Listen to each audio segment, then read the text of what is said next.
Minister of Transport and Local Government, the Honorable Dwayne Sands, Dr. Dwayne Sands, Minister of Health, the Honorable Marvin James. I don't see him, no, not yet. His plane is just touching down. I wonder which airline he's flying.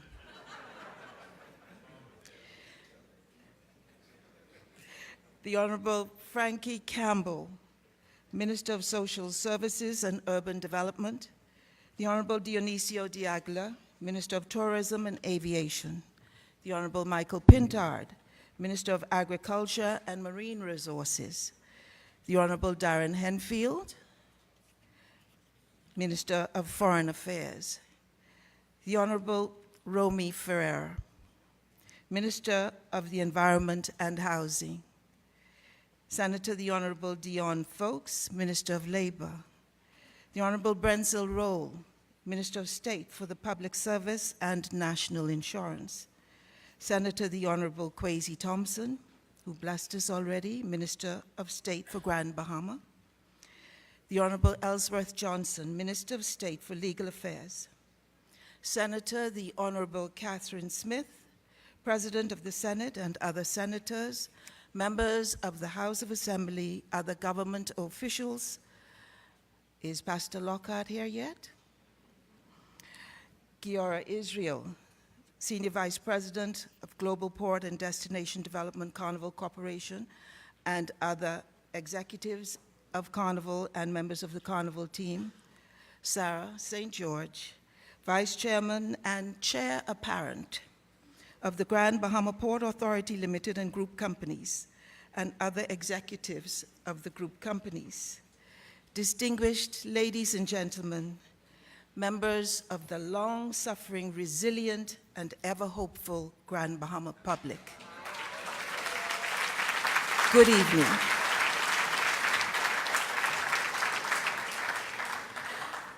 My name is Willie Moss, and I'm delighted to serve as your moderator this evening. It is so wonderful to have you all here with us tonight as the vision for the road to 2021 is unveiled. I'm especially pleased to have our Prime Minister and his entire cabinet, practically. It is a rare privilege to be graced with the presence of so many of our leaders at one sitting. And it is a phenomenal opportunity for you, my brothers and sisters. Need I say more?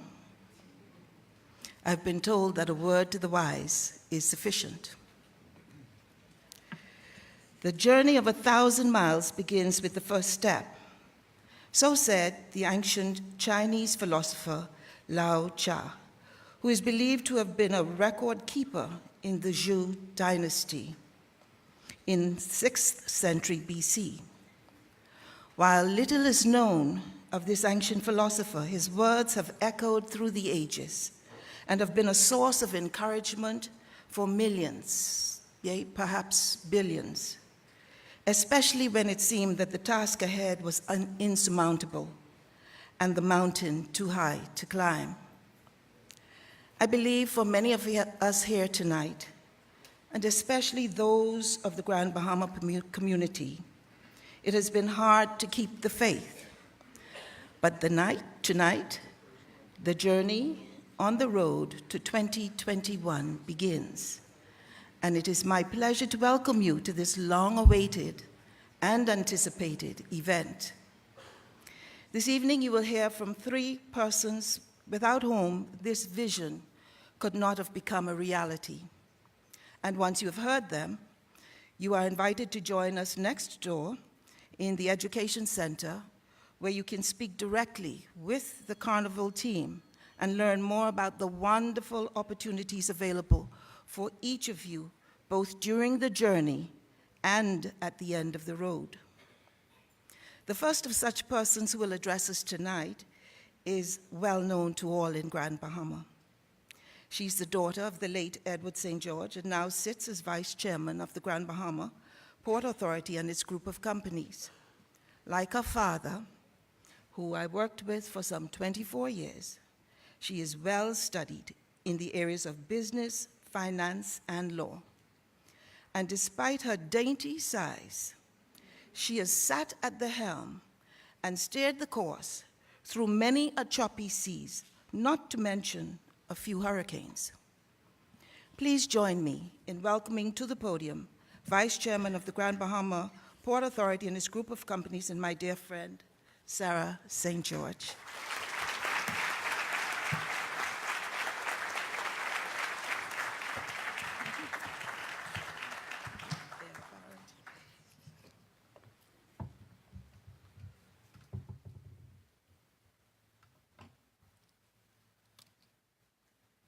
If I bend down, I disappear behind the podium.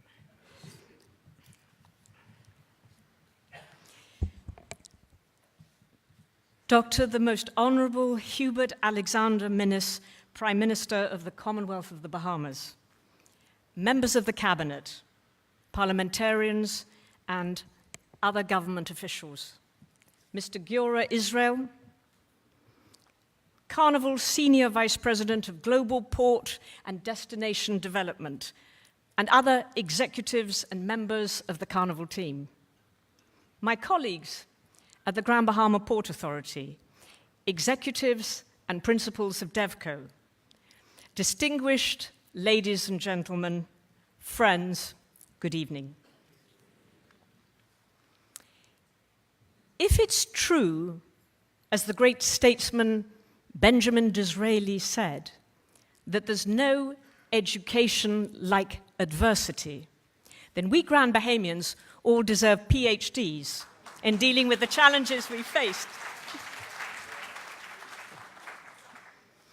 In nautical terms, we've had to batten down the hatches, weather the storms, trim our sails.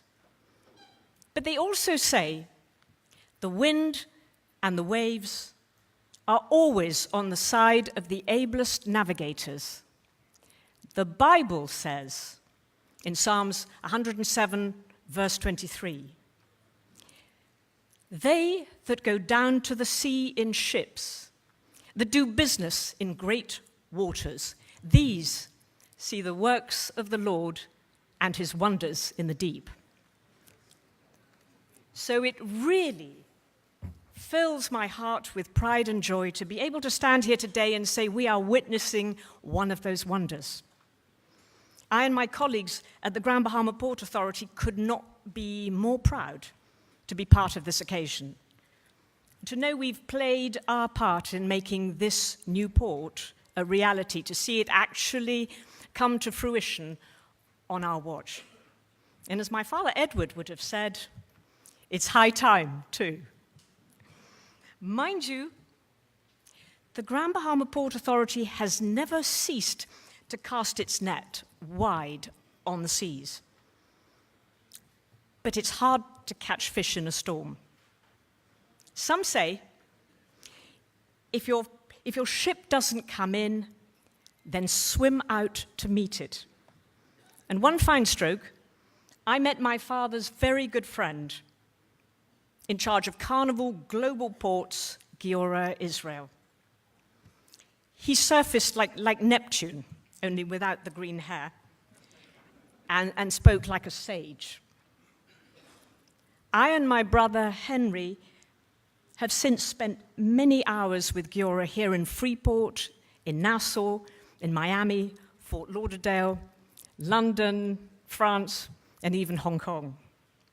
And I've come to admire and respect him in the same way as my father did. Once I found myself sitting next to Jose Alberto Carbonell, Director General of the Barcelona Port Authority, and I asked him if by any chance he'd heard of Giora Israel. Of course, he replied. Giora is the guru of the cruise world. So you see, those who know him and who know Carnival's whole team, from its legendary chairman, Mickey Arison, CEO Arnold Donald, Christine Duffy, Armando Corpus, David Candib, Rick Miguez, Marie Mackenzie, Gisela Mazzilli. The people who know Giora and this impressive group can tell you, I can tell you, that we're fortunate indeed to have the kind of good friends we have in Carnival, because good friends are hard to come by, and good friends don't let you down. Carnival has been visiting Grand Bahama for over 45 years. Its earliest ship, the more French-sounding Mardi Gras, steamed over to Freeport with about 900 passengers. Today, Carnival brings some 490,000 people a year to us and still makes up about 85% of all our cruise traffic. Carnival is the largest tourist leisure company in the world. They own ports in Cozumel, Mexico, Grand Turk, the Dominican Republic, Honduras, Barcelona, even Japan, Australia, Dubai, Spain, Italy, and New York City, among others. And they've chosen to expand right here, not in one of their 57 other Caribbean ports, not on some remote private island, but in the very heart of Freeport. But please, please don't do what I did and what Rupert did, and ever refer to their shiny 106-strong fleet as boats. Please remember to call them ships, because you risk the wrath of Neptune, and these are indeed magnificent, state-of-the-art ships, 350 meters long, each carrying 4,000 to 6,000 people. And the new ones, which we'll soon see here, are fueled by liquefied natural gas, LNG, not petrol. They're clean and environmentally friendly. This is a new blue dawn, and Phil Galanis and eco-warriors can breathe more easily. What else do we know about Carnival and their commitment to our island?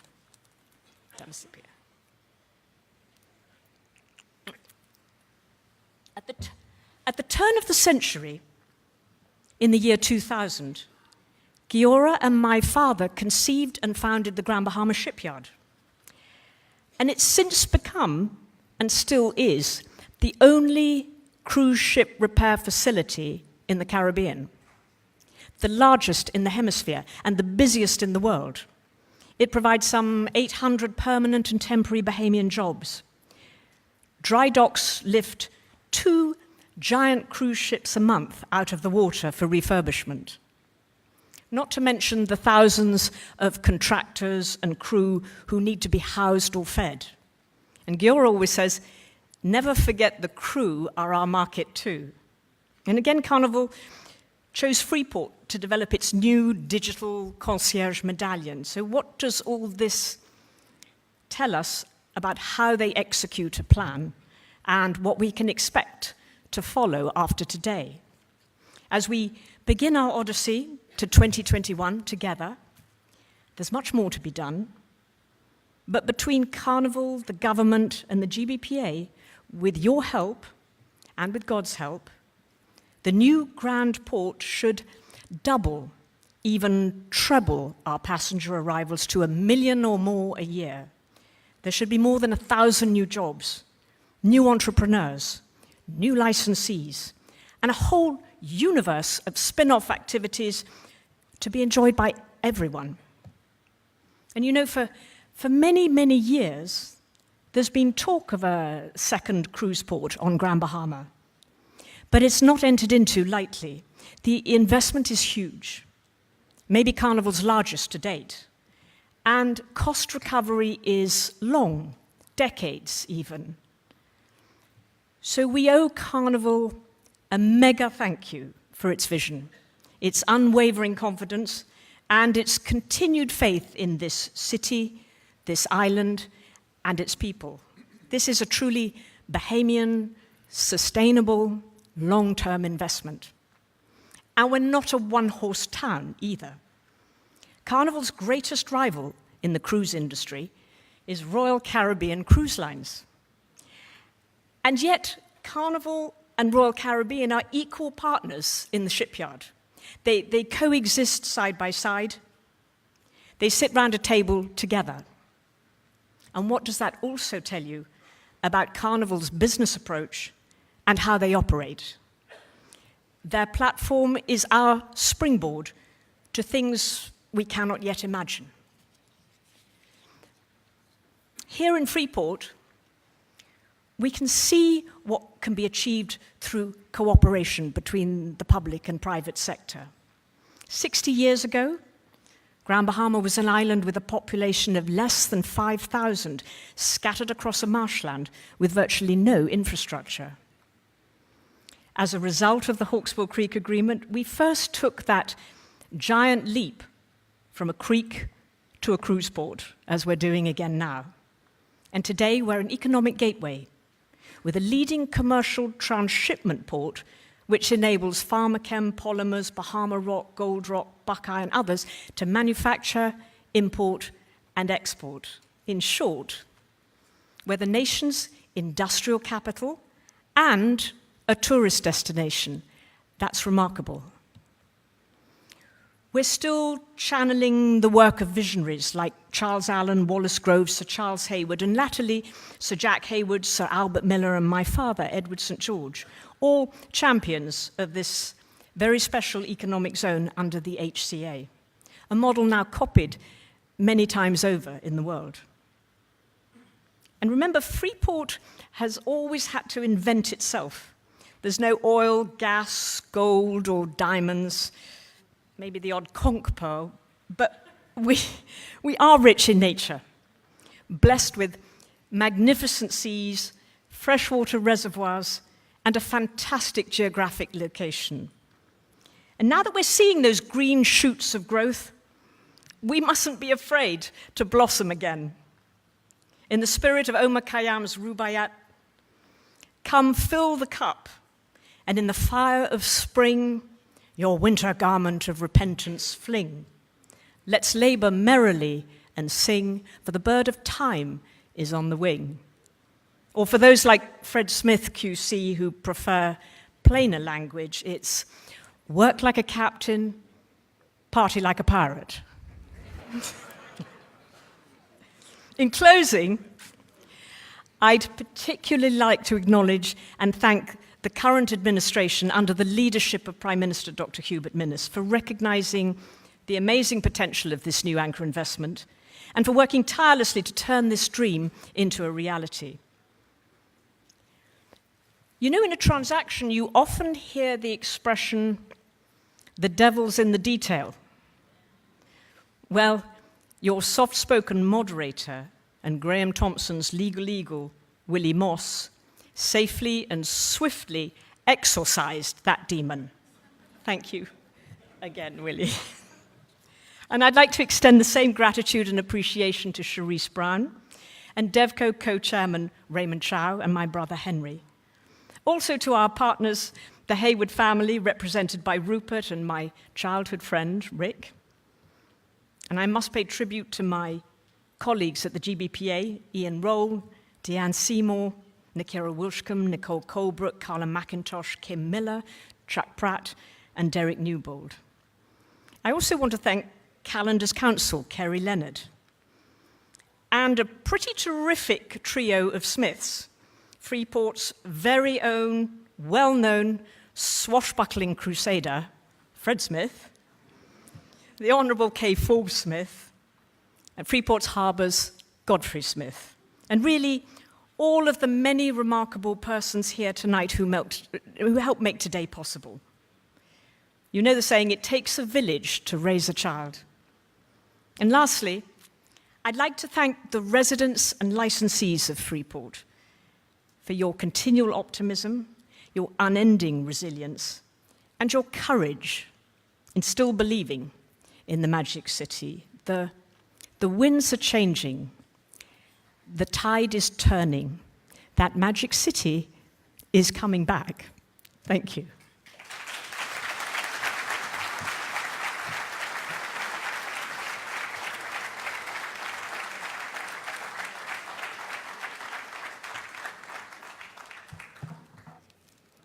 Thank you so much, Sarah. I could sit for hours and listen, and we'll have to have you back to tell us a little bit more about those stories that you learned and remembered so well from your father, but it'll have to be closed audience. We have all heard the saying, sometimes the best man for a job is a woman.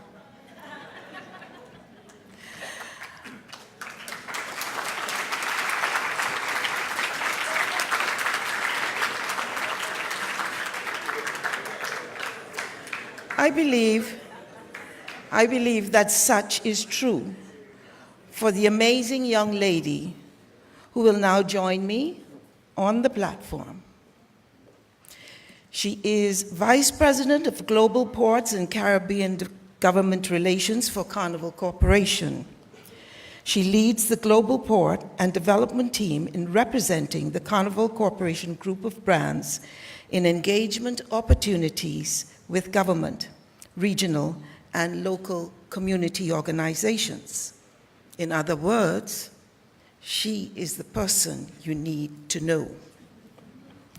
Please join me in welcoming Ms. Marie Mackenzie, who will tell you a bit about her role and introduce our featured presenter from Carnival Corporation.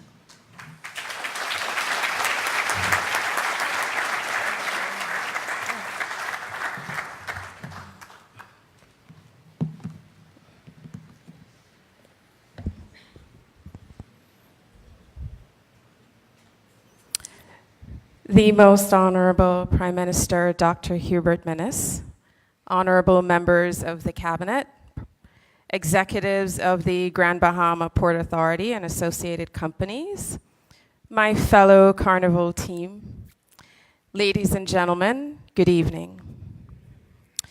I have the pleasure this evening of introducing a man who I not only personally admire, but have grown to respect over my years working with Carnival. However, before doing so, I wanted to briefly share a bit with you about my role with Carnival and why I'm here today. Again, as Mrs. Moss mentioned, my name is Marie Mackenzie, and I am Vice President in the Global Port and Destination Development team for Carnival Corporation. I'm primarily responsible for leading government and community relations in the Caribbean region on behalf of 8 of our 9 cruise brands globally. I work in this capacity with about 27 countries and 57 ports in the region. I've been with Carnival for about 23 years. February 13th will be 23 years, so I started when I was 10. And have served in very different capacities, but mostly actually in the area of finance. So my background is finance and accounting. But I can share that I am a proud island girl from Jamaica, not Exuma, okay? Every time I come through immigration, I'm asked if I'm from Exuma because my last name is Mackenzie, but I believe that we're all one family, right? Okay, good.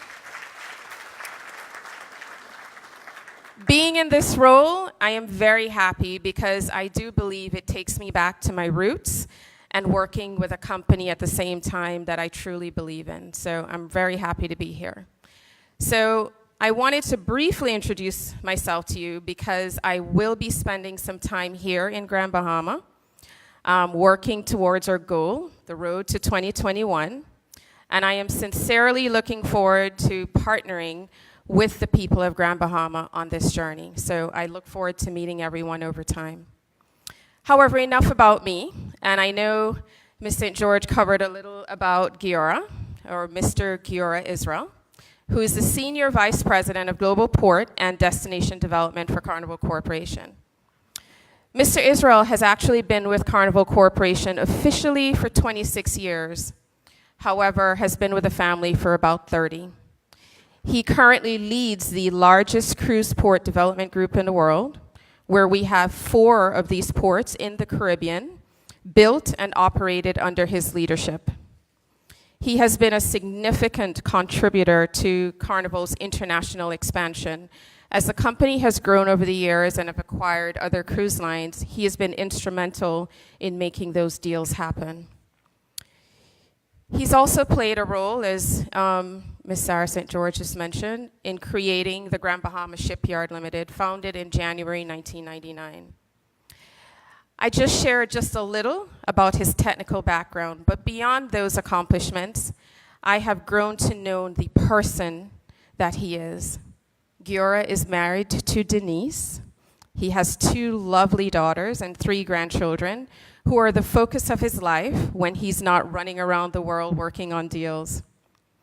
He is a hiker, and I challenge any of you in here today, no matter what age you are, to try to get to the top of a mountain faster than he can. I have known this man pretty much my entire career with Carnival, and he has been a true mentor, not only to me personally, but to many in our company and in the industry. He's well known in the industry. I can personally share, as I said, as a proud island woman, that he has a true passion for the Caribbean islands, and particularly for the Bahamas, which you will hear tonight when he makes his presentation. The gentleman that I am about to invite to share a journey with you, ladies and gentlemen, is not doing this as a job, but is doing so from the heart. And I mean that. Ladies and gentlemen, please join me in welcoming Mr. Giora Israel.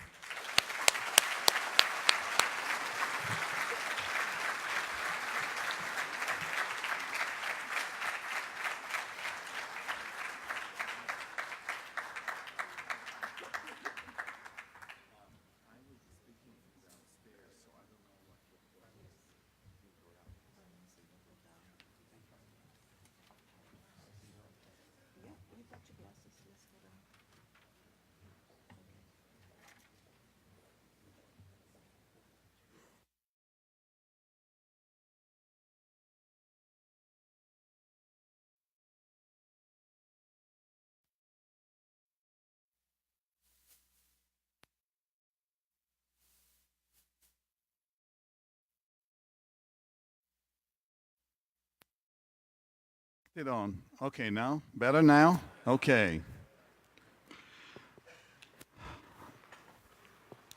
Honorable Prime Minister, honorable members of the government of the Bahamas, and I have met every Prime Minister who served in the Bahamas since independence. I worked with a lot of ministers and many of you, but I've never seen so many ministers in one room. So I'm humbled, I'm honored that you make it, and I hope I won't disappoint you. It's extraordinary. I've never seen more than 4 ministers at a time. So to see you all here, the time you have taken shows your commitment, obviously, to your community, which is so dear to you, but also for this project. So I thank you, members of the Grand Bahama Port Authority group of companies, and ladies and gentlemen, the people of Grand Bahama. I'm here coming to talk to you. So I will take some time. I'm not a good speaker because I can't read from speeches. So I have some slides to show you and tell you a story. And I hope I will not run into dinner, but bear with me. So we will just start my presentation when this thing is working, get technology working. Indeed, it is. And I want to start, by the way, with the name Grand Port, just to explain that this is just a working title. This is not the definitive name of the port. The marketing people are still thinking how to call it. So for now, we're calling it Grand Port. So that's just a working title. You have heard about Carnival Corporation already from Sarah a little bit, and obviously from Willie Moss. And let me take a moment to, Willie, where are you going? Because I just wanted to say thank you. I know Willie for over 20 years. I've worked with Willie a lot during the creation of the shipyard, during her period when she was the president of the Grand Bahama Port Authority. And obviously Graham Thompson happens to be the corporate law firm of Carnival Corporation for over 25 years. So Willie, thank you for helping us today, and thank you for your kind introduction.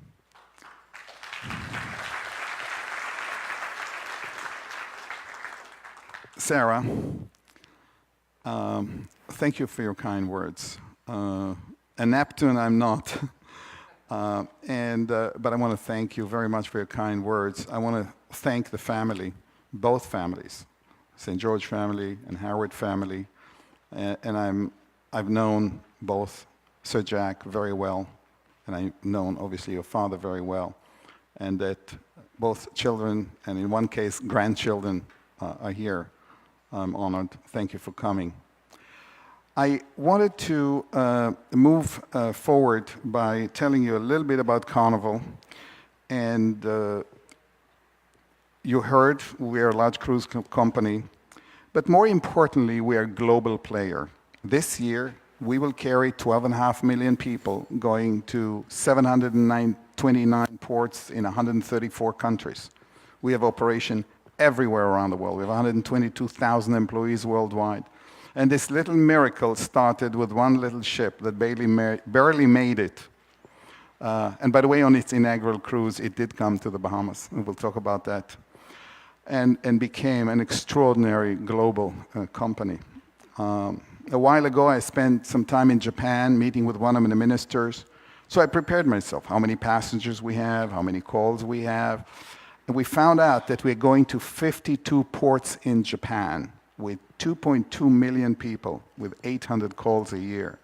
This is Carnival. This little Carnival who was born here in Miami has that present just in Japan and the rest of the world. I think the most important thing about Carnival is that we are a cruise line. But more importantly, and that's one of the things we want to share with everybody who wants to go into business and be in business and is in business, we are a marketing company. We're the world's largest leisure company. We sell more vacation to people than any other company, any tour operator in any country, because we have focused on becoming an extraordinary, successful marketing company. We listen to our customers. Our listening is the #1 top tool that we have to get us where we are.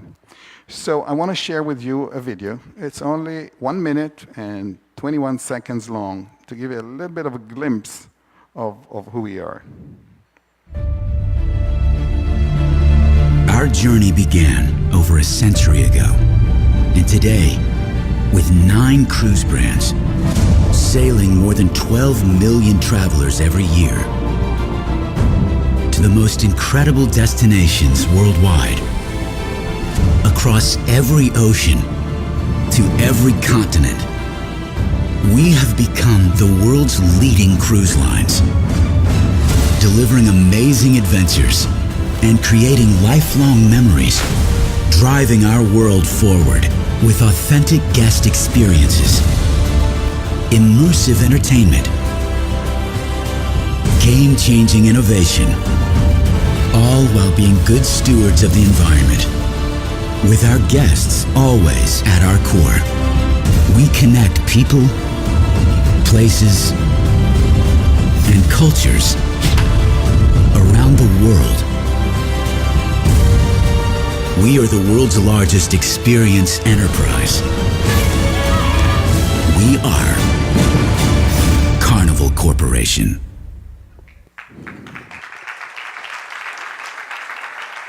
Our relationship with the Bahamas is going back to day one. But today we have 35 different ships that, from 6 of our 9 brands that are carrying over 1.8 million individual customers. So some of them going to 2 ports, 1.8 individual customers. We have, as Sarah said earlier, 480,000 passengers, about a big chunk of the business, we never left Freeport. We never stopped believing in Freeport. And we always came back through thick and thin. If you remember 2004, the hurricanes in 2004, we just believed that we need to stay here. And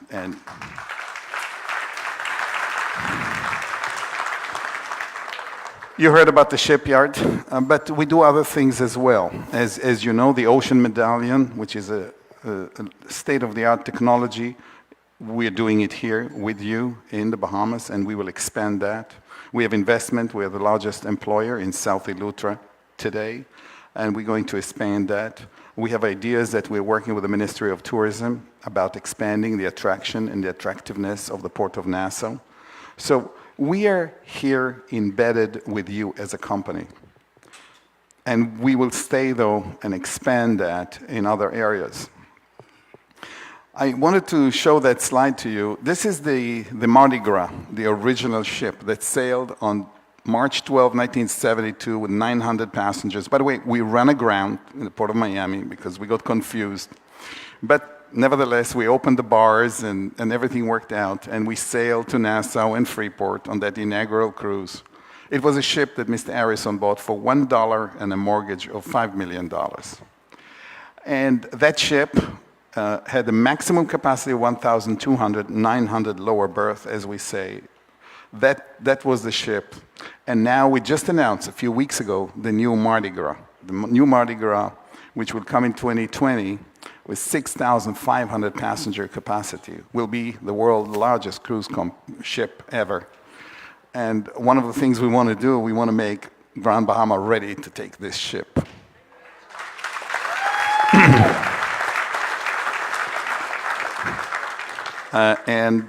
So we're waiting to get this done. The ship is being built, and it's on its way soon to come, and we'll be here in the end of 20. We will be a little late, but we will anxiously wait to finish the construction so she can come here. We're building more of those ships, so there won't be only one. There will be more of those. I want to tell you a little bit about our team, because everybody talks about me, and I'll talk about myself even more. You'll get tired of me. But I think that you can't develop ports and projects without a good team. So we have an in-house team. We're doing a lot of the things in-house. And then we work with a lot of people in the community. This will happen with a set of people that we will make it all happen. We, if you'll excuse me, we, the government, we, the Port Authority, we, the people of the Bahamas, we will make it together. I have 12 members from Carnival here today with me. So I'm not just coming here only to talk to you today by myself. We are 12 people together here. And by the way, we will be able to communicate with you in the next room after. And by the way, to the people in the next room who are watching me on television, hi. We just have an overflow room there. These are the expensive seats over there. So hello there. And by the way, this is the first time that I'm giving a speech on a project that is streamed live on the internet. So those of you on the internet, keep on watching. The good news is coming. So let me tell you a little bit about the team that we have. I want to introduce, yeah, I'm okay. I'll fall. We have the team here, so I want to introduce you because you will see these people by far more than you will see me. I'll remain responsible, but this project will be responsible. The responsibility lies on the shoulders of some very talented people who will work with all of you on all these opportunities, with all of you, the construction company, the architects, and the development and the permitting for the next 3 years until, or 2.5 years, close to 3, until we open, and then forever, as long as they work with the company. So let me start by introducing 3 to you. So the first on the left, and we took pictures with no suits, so they look like they really are. Marie McKenzie, we took her one day to the shipyard. Marie McKenzie, you introduced her. And you know all about her. She's trying to fix a ship. God help us if Maria is to fix our ships. But she looks good in uniform. And the second person on the right, who, by the way, is standing, I'll tell you his name in a minute, he's standing in the on the surveyor mark of our property. And that was his first visit on the property. And this is Armando Corpus. Armando, can you get up? Armando is in our team for 12 years, and he has been involved. He is responsible to get all the permits, so he will be working on environmental permits, and he's responsible also to build the port. He will be not building himself, no, but he will be responsible to work with architects, with designers, with subcontractor construction company over the next 3 years. Armando has built ports for us in the region, and is monitored projects for us all around the world. He's very talented. Don't ask for a raise. He's very talented and has also a great team with him that supports him. So, by the way, we are working on multiple ports simultaneously. We're working on 14 different projects simultaneously while we're doing this one. So we have a team to deal with that. And that's Armando Corpus. The gentleman in the middle who seems to have fun is David Kandib. David, would you please get up?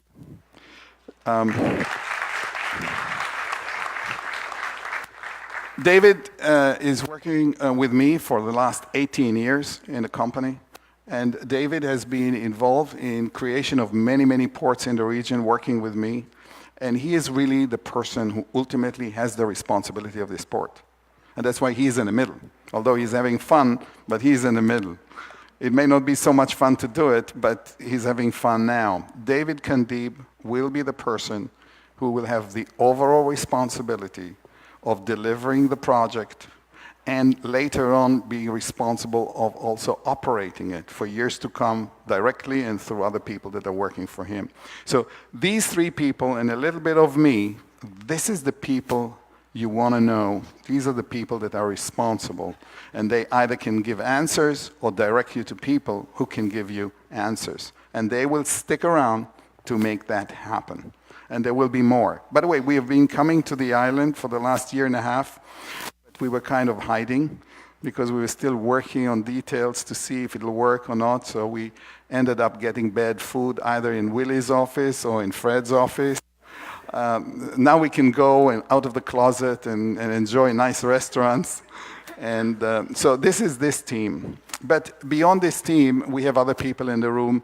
And I will not go through a long introduction, but a few I'll stop. So the first is the CFO, Gisela Mazzelli, who is the CFO, the Chief Financial Officer of the port groups of Carnival Corporation. Gisela.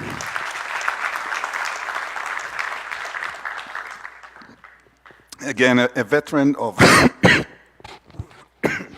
of 17 years with the company. And she is here meeting with the bank tomorrow to open a bank account. It will probably take a day, right, to open a bank? Why are you laughing? A day. Fred, you said it's possible. Everything is possible. Bingo.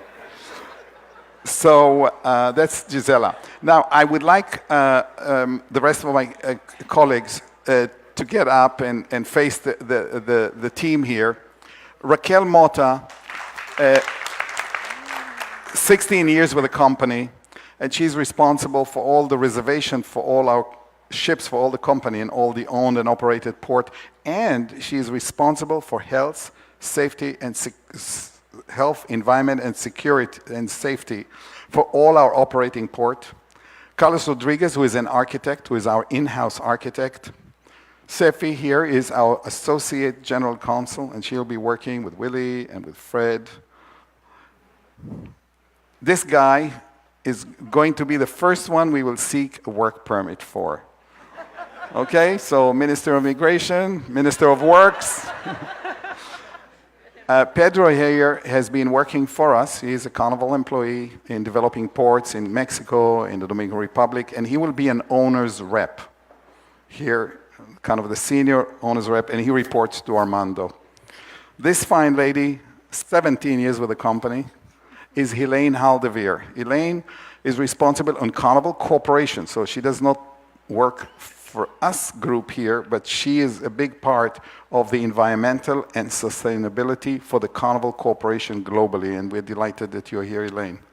And finally, Tyrol Howell here, who works with Marie McKenzie. You will see a lot of him. Tyrol is involved and will be involved much more in the engagement that we will have here with you. So you will see all these people. Thank you.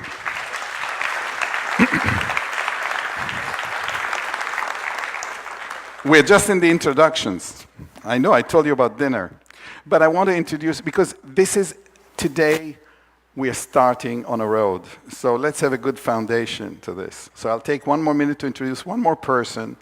As you know, we are here, boys and girls, us here, we are Carnival Corporation employees.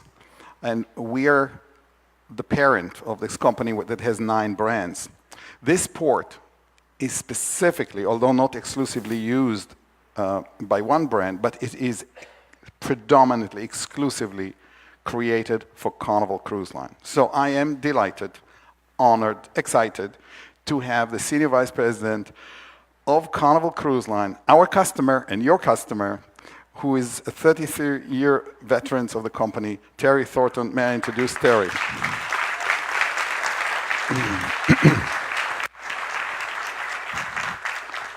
I think I finished with the introduction, but these are important introduction because I want you to know these people and leave me alone, and talk to them. But you by now know me, so you'll know how to find me. I wanted to take a minute. I hope it's working. Yes, to tell you a little bit about myself because I think it's relevant. Because you'll understand in a minute. On the left-hand side, I'm 21 years old, which is 45 years ago. No, more. Yeah, 45 years ago, I'm 21. I'll be 66 the day after tomorrow. I'm a tour guide taking tourists on a jeep to Mount Sinai and the monastery of Santa Caterina in the Sinai Peninsula when I was 21. I've been in tourism all my life. I started in that position. I then ended up in Israel. I was born in Israel in a large hotel. I started in the kitchen. I was cutting onions in Garde-Manger, Intermétier. I started in the kitchen. Then I went to hotel school. Never went to university. Started working at the hotel business. And then one day, because I was in the Sinai, I was a diver. I always liked to dive, and I still dive until today. A call came from a company who wanted to develop a network of marine parks in the Caribbean. And that company is called Coral World. And they asked me to come and develop this chain of underwater observatories in the Caribbean, to start in St. Thomas, Virgin Island, then move to Ocho Rios, then to come to Nassau, and then expand in other parts of the Caribbean. So I took my newly minted wife, and I picked her up, and I moved to St. Thomas in 1983. And I lived in St. Thomas. One of my daughters was born in St. Thomas. And we built Coral World in St. Thomas, which is, by the way, still there. The company I used to work with went bankrupt many years ago, but new owners took it over in St. Thomas. If you go to Cocky Point on the East End, after Tutu, if you know where that is, on the way to Red Hook, that's where Coral World still is today. And then I came to Nassau. So while I am in St. Thomas, I started working on Coral World Bahamas, which was a very complicated project. I had in the beginning 2 young Turks as my lawyers. You know who they are, right? They just came out of the Pindling administration. One of them is called Perry Christie, the other one is called Hubert Ingram. They were our first lawyers. And true. And by the way, that didn't last too long, and then we ended up with another interesting law firm of a gentleman who is not with us, I believe, anymore. I hope I didn't say anything wrong, but I hope he's still with us, actually. Patrick Tooth. Patrick Tooth was a lawyer in Nassau, and he had a small law firm, and he had 3 lawyers working for him. Guess who? Think about it. Fred Mitchell, okay? Anita Allen, Dame Anita Allen, and Carrie Leonard. So Kerry Leonard, who is here, was my lawyer 33 years ago. So that's how long our relationship goes.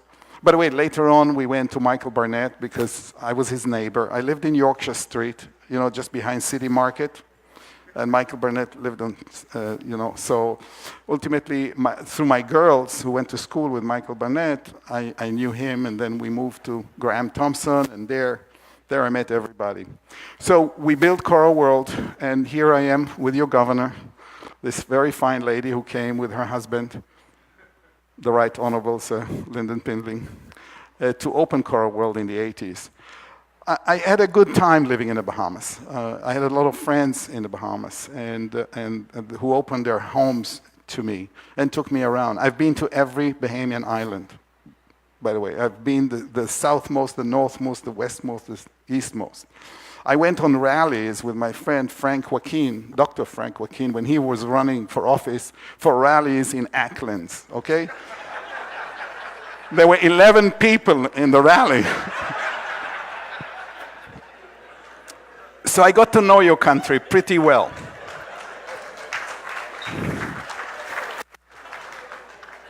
I remember coming here and going to Potter's Key dock and buying a cup of conch salad for 25 cents. Do you remember that? Nah, you don't remember that. I used to buy conch salad for 25 cents. Match that. So I just wanted to tell you that I have some special feeling for this country.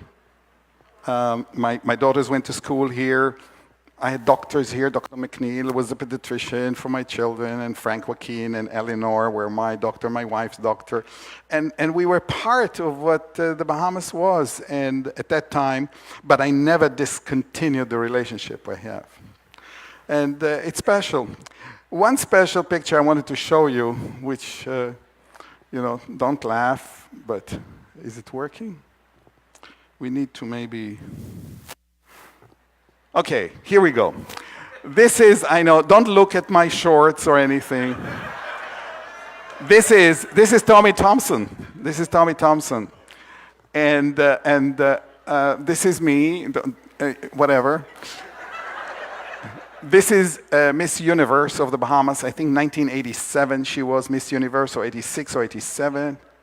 Yeah, April. Correct, April. Ava, correct. And we opened in Nassau the first artificial man-made reef. That was opening day. So I just wanted to show you that because Sarah said I'm Neptune. In some ways, maybe I'm a little bit of a Neptune, but I always liked the sea. The sea and the ocean was always part of me. So I just wanted to share this with you, that I do have a special place in my heart, in my family's heart, with the Bahamas. And you can't take that sand out of my shoes. It doesn't work.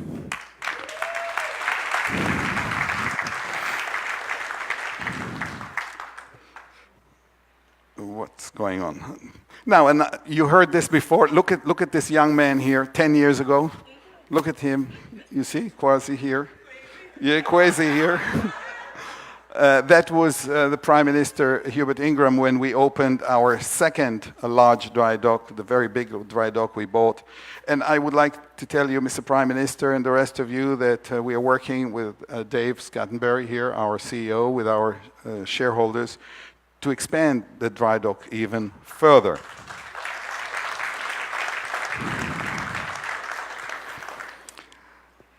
The person that brought me here was not one person. We're mainly two people. Two people brought me to Freeport for the first time. This splendid, I can't do it like Edward would do, but Edward St. George and Albert Miller, Sir Albert Miller. Both of them, I met them both in 1985, and they always said, it's much better in Freeport than in Nassau. Why are you stuck in Nassau? Come to Freeport.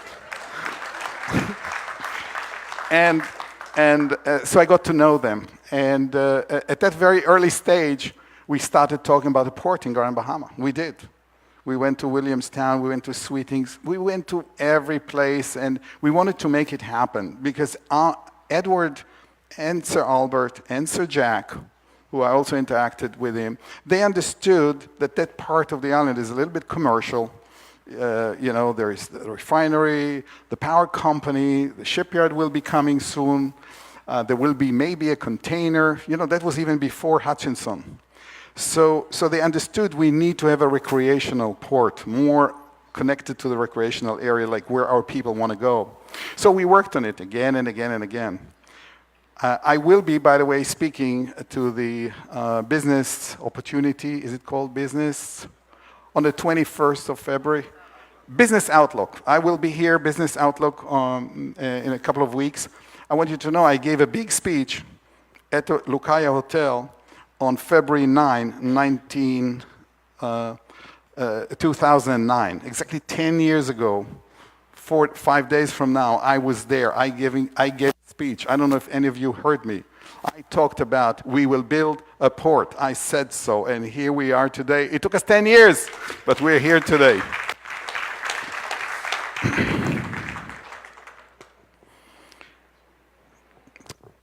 It's now to introduce you to the project. I know it was a long introduction, but I just wanted you to introduce you to our team, to tell you some of the story, and now I want to introduce you to the project that we're here all wanting to hear about. And my clicker needs some help there, some juice. So we can dim some of the lights, please. We have asked our marketing team in Carnival to prepare a marketing piece that we want to start sending just internally in Carnival to get everybody's juices going. So this is an internal video that we're showing you. We showed it to some other people already. The Prime Minister has not seen it, and so we're showing it now for the first time officially. It's an internal video to start getting us in the mood of what we want to do here.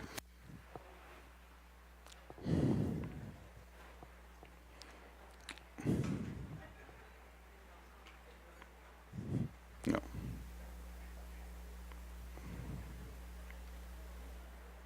It always takes a few seconds.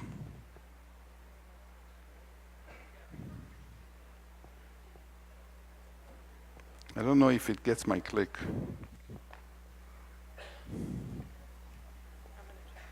No, okay, no. That's not the video.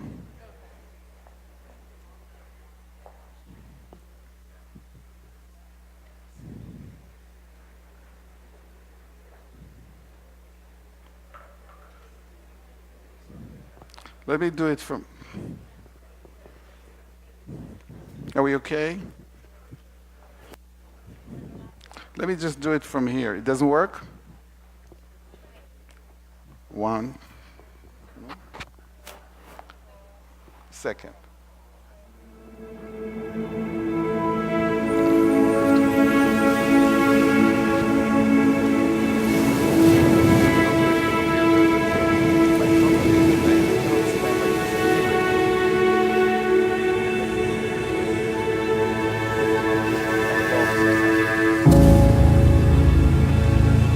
An opportunity lies with each step we take. 1 foot in front of the other. Each step brings us forward, closer to something unexpected. Slowly revealing, we discover,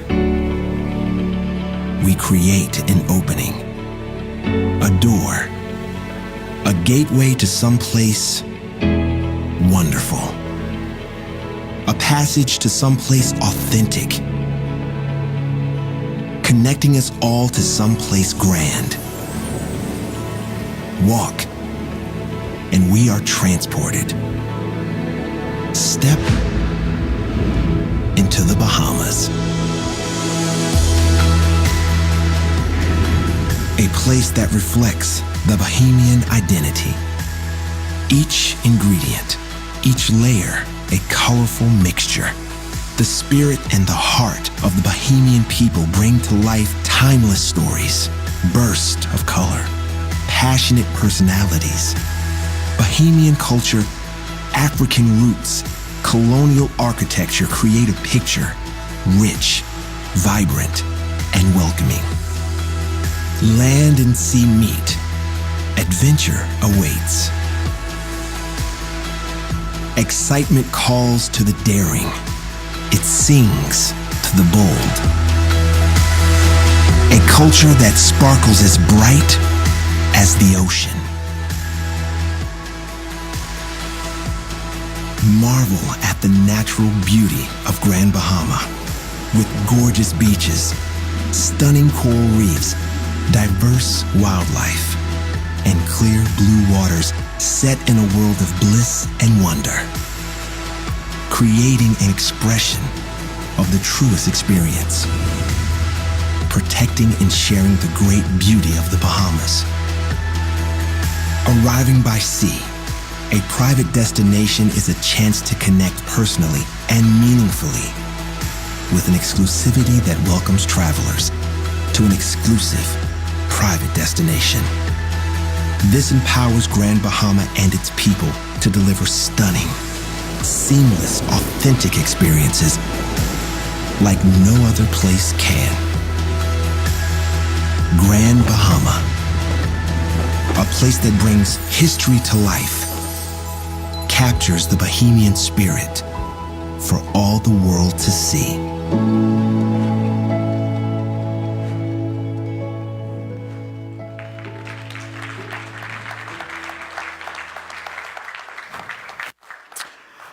First of all, where is it? So here we are. We have a map. You know approximately where Port Lucaya is, you know, where the university campus is. And this is the area which is known also to be called Sharp Rock. So this is the area where the port will be built. We have engaged with the Port Authority and DevCo, who own the land. We entered into an agreement to buy the land, and we started in the early process of having meetings with government. Obviously, land transactions need to remain confidential. I hope you appreciate it. And we started, as soon as this land transaction came about, we started discussing with the Honorable Prime Minister and a couple of people in his administration about the idea, and started in this discussion. I must say that since we started, Mr. Prime Minister, your team, the Attorney General's team, the investment arm of the government, have done a great job expediting it, putting a top priority on this project. And we would like to thank you and the Cabinet and the civil servants for doing so, to allow us to be here today and tell you we have a deal. We have a handshake with the government of the Bahamas. Thank you.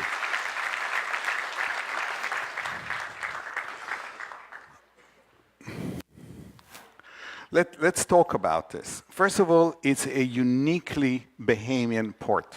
You will wonder, what does it mean? And I will show you a little later.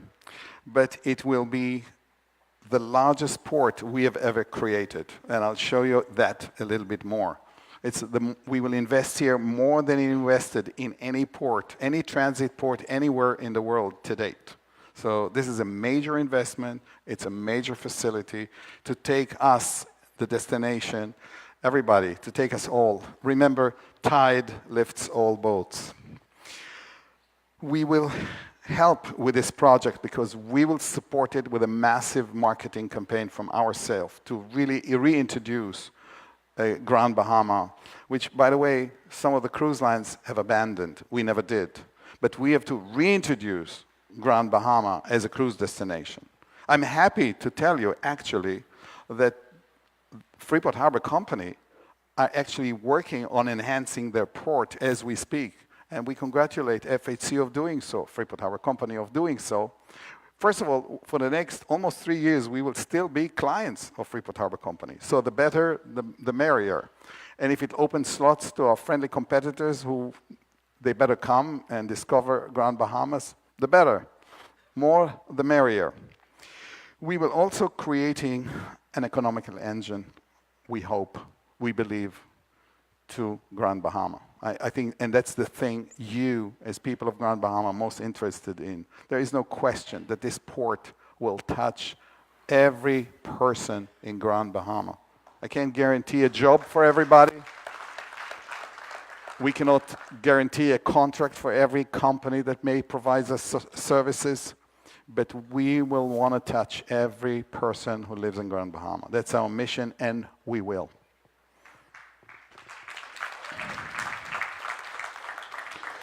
The port land is massive, 329 acres. We'll look about it, and a significant port will remain completely undeveloped, and we'll talk about that in a minute.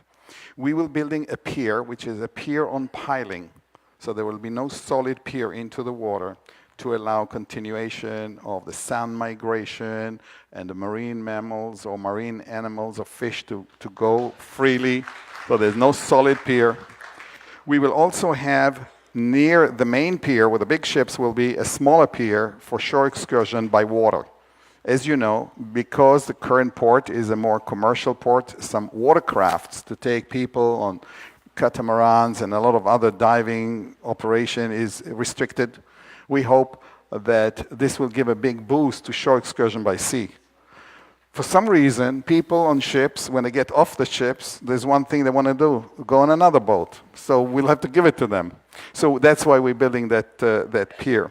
We will also have a major transportation hub for buses, for taxis, for rent-a-car, and a big parking area for all our employees. Some will have to come with buses because we have only so much parking in that location. But we'll build a major transportation hub for where all these activities will take place. We will have a lot of amenities that are interwoven into what is Bahamian culture, architecture. We'll see that in a minute. And food, which we'll offer to both our guests and our crew. So when we say a 6,000 passenger ship, we should not forget about 2,000 crew members. So when we will have 2 big ships, we will also have 4,000 crew members.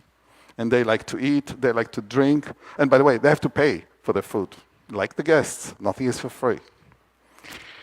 And by the way, not to pay us, but to pay the restaurant operators that hopefully some of you are sitting here today. So let me show you a little bit more about the port, if the clicker will work. So this is the piece of land. By the way, this little area here on the left, this is what we call sharp rock. It's just a rock outcrop. It's a few acres, and this is the length of the facility. This is where the pier is, and each one of these are ships that can take 6,000 passengers. So that's the magnitude of the size. This is the excursion pier, and just to show you approximately the piece of land. And let me go into a little bit of details. The first thing we wanted to do is to do a general layout and see what do we do with this piece of land. So I want to share this with you. The first thing we do, we took 110 acres, which partially is wetland. There is a part here of wetland. We won't touch it. So 110 acres will be preserved and not touched at all. These little stripes you see here, these are elevated walkway where people can go. We will work with the National Trust, hopefully, to make it right so people can explore and see what Nassau has to open from a natural perspective. There will be a little bit... What did I say? Okay, sorry. The wrong word. Uh-oh. Okay. That's all right. Now, the other parts that are important, and I won't go into a lot of details, but just that you see, first of all, we have a huge crew area. So we developed a crew area. There will be a FIFA soccer field. Our crew like to play soccer. And by the way, if there's a team that want to beat any of our crew, you can come and play here and beat our crew. We'll see who is better. So the crew area. The beach itself, we are not touching the beach. We're not touching the burn. There will be no structure on the burn. There will be no structure on the beach. Nothing. We may take out these Australian pines out of there, but the rest we will keep and make sure that we preserve the burn. So there will be no structure to interfere with sand migration or the natural growth in the area. We will do something behind it, and you will see in a minute. But this is the main corridor about where people will be moving around the facility. But it's built so they go straight into a village, a small village, some food and beverage operation, we'll talk about it in a minute, and then they go to the transportation hub. So the people are moving out of this through here and from here, and you'll see it in a minute. There is an amenity area, but there is no water park a la Orlando, any big slides or anything like that. We want to keep it very low-key, so there are no... Where's David Wallace? No zip lines. So we decided to create something that they can enjoy being here, and that will give them what they think. Remember, we're giving our customers what they really want or what they think they want, while at the same time they will have so much offering of tours, some that exist today and some that will exist tomorrow. Let's go to the next slide. This is now how it looks better. So first, let's start with the two red arrows. The two red arrows are where we communicate in and out of the port. These are the two gateways. And we'll talk about the arrow on the top. That's where the taxis, as I said earlier. And here you can see for the first time a feature that we invented, which is how do we move the people around without putting them on vehicles in the location. Remember, this is 345 meters. This is 1,300 feet long. And people with flip-flops, with children, the elderly, people in wheelchairs, they cannot walk a lot. So they can walk on top of the burn. There is a natural walkway, so they can walk on the top of the burn. And behind the burn, it's already partially a little bit lower area, we will build a little canal. And they will go back and forth on this canal on little boats. That's how they have the option, so they can walk out. So they get off the ship. This is a security area, the ship security area. Our security will be at the entrance. This is the ship security. So they get off here. This is where all the ferry operation, whatever, ferry, excursion, catamaran, swimming, snorkeling, whatever will be developed. And we will talk about that another time. And here you can see a little bit in color of some of the things that we do. These little things in the water here, these are very popular. I'll show you a picture in a minute. These are tiny little cabanas where people can come in and they spend $100, $150 and they spend 6 hours in the cabana. By the way, our ships will arrive in the morning and they will stay all at least 8 hours. We hope, Terry, the Carnival will stay longer. This port will be designed to operate day or night. So we will have a night operation here. We want them to stay longer. So this is a little bit of a look of feel. This little rock output here, which is called Sharp Rock, not going to be a Sharp Rock anymore. What the idea that we have here is to create a little fort. Not like Fort Charlotte, but a fort, a British fort. However, the British have left and the port has fell in disrepair. Maybe it was attacked by somebody. And this little fort will become a major entertainment and food and beverage venue. And you can just imagine what we're going to do with that area. This line here shows where 165 days a year the sun sets directly in the center of it. So we have some ideas of what we want to do here and create a little impact. So when they come back from the excursion, when they come back and they want to come here, we'll have some things here doing. By the way, this is currently the only drawing we have. It took us 5 months of hard work of our team, working with Carnival, what our people want. We're still tweaking things.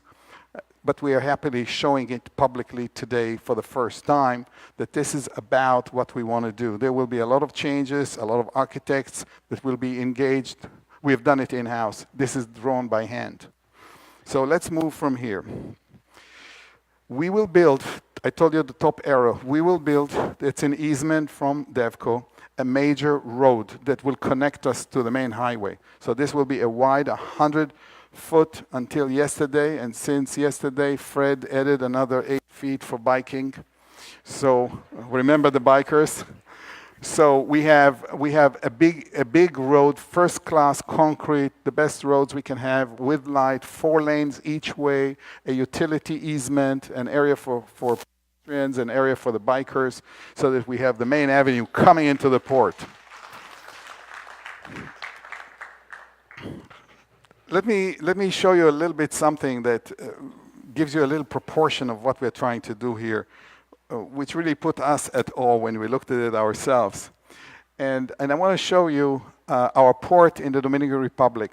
This is Amber Cove. It's about 4 miles west of the city of Puerto Plata. By the way, this is the Queen Mary, our worldwide flagship of Carnival Corporation. By the way, that port can take 6,000 passengers already. We built it to that spec. And we have here, these are the cabanas that you can see that we have on the beach, where people can just come in for a few hours and feel they're in Tahiti. We have a small pool. We have some shops and food and beverage. And by the way, we don't operate the shops. We don't operate the food and beverage either here. We leave it to the local community and businesses to do that. Now I want to show you, now we have on the side, not in the picture, parking for 75 big buses and 200 taxis and rent-a-car. And look at that. This is the entire port put on this 329 acres. So you get a proportion of what we're doing here. That's 25 acres, and here we're talking about 329. Indeed, we'll not be developing a big chunk. And by the way, there are a lot of areas here in acreage that we will not be developing either. So we believe that maybe 150, 160, more than 50% will not be touched at all from the property that we bought in order to give it space, allow it to expand over time. But let me show you another one. This is Mahogany Bay.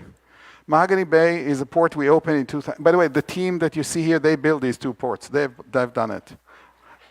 This is the island of Roatan, the Bay Island, as you know, that used to be Spanish Honduras. So now it's called Honduras. Spanish Belize. So it's now the Bay Island. And you know, the people of the Bay Island actually are originating, many of them are the Garifuna Indians. If you have heard the story about the Garifuna and the Garinagua, that the people that came, not Indian, but people who came from St. Vincent. By the way, it's a fascinating story to learn about the Garinagua. And also a lot of people that came from Grand Cayman, a lot of Grand Cayman connection that you have there. So English is the language actually in Roatan. It's a beautiful island. And we have found a local partner that had the land when we developed this project. By the way, this is a coral reef, a live, beautiful coral reef, just around the corner as we come in. So we developed the port on the top. We developed a beautiful beach. We have a big bus and boat transportation. Again, we have where the ferry, where the water operators operate from the buses and so on. And this project, I want to show you this project on our map. Here, this is this project. So 25 acres and 30 acres. And we are now going to develop 329. It puts a little perspective as to what we're going to do here. And the magnitude, and also the complexity of building it, developing it, manning it, and having it operational, having it secure, and having really a first-class facility. And I wanted to share all this with you so you hear it from us. Next what was our inspiration to do this? Where is it coming from? So what we have done, no, we have not hired a single Bahamian to do this because we couldn't tell them what we are doing, so we did it ourselves. I was involved a lot, but we also had part of our team members to try and understand what's the essence of the Bahamas. When you say the Bahamas, when we wanted to remember the first word, uniquely Bahamian, what does it mean, uniquely Bahamian? And so we started accumulating everything in our mind of what is uniquely Bahamian. So I want to share with you what is our inspiration as we go to develop it. Before that, because it's important, the slides have flipped here for me, I'll handle it, is to explain the opportunity for Bahamian in the port. First of all, there will be a lot of jobs at the port, directly for us and indirectly. We expect to work with a lot of subcontractors for services and for construction, with a lot of people who will be running the shops. We will have a straw market, a real straw market, not made in China. We will have, we